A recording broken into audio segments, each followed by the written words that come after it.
I just wanted to briefly describe how to install R for a Windows machine. So the first thing you need to do is launch your web browser. So I'll do that here. I'm using Chrome, but it doesn't really matter. And you need to go to the Comprehensive R Archive Network, or CRAN. So I'll just type that in here. And you'll see that there's at the top there's three options. There's Linux, a Mac, and Windows. So you can go to the Mac version here.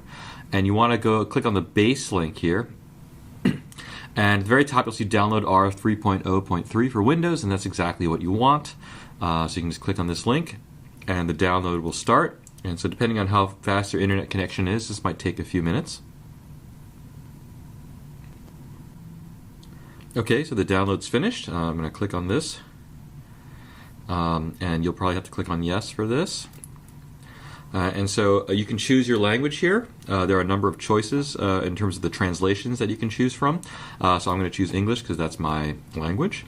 Then you can just click through the installer. It'll kind of walk you through the various steps. And so we'll do that right now just to see what the options are. So you can click on Next. You have to agree to the license, which is the GNU General Public License. So feel free to read it and then click on Next. Usually the default installation directory is fine, so I'm going to go through this. The default user installation is fine.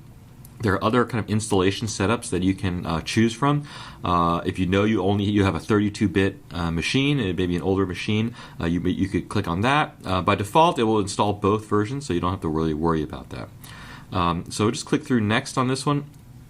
And you can choose to kind of take all the defaults, or you can try to customize your startup. I'm going to customize the startup just so you can see kind of what the options are here.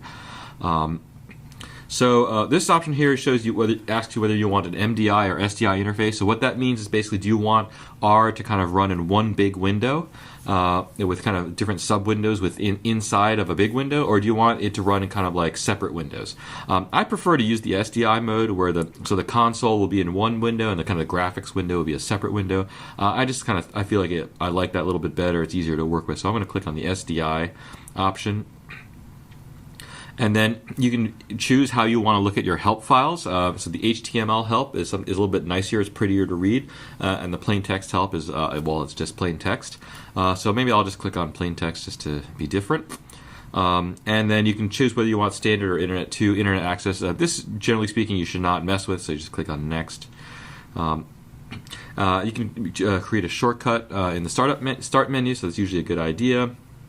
And you can usually choose the defaults here in terms of creating a desktop icon, unless your desktop is very cluttered and you want to avoid that.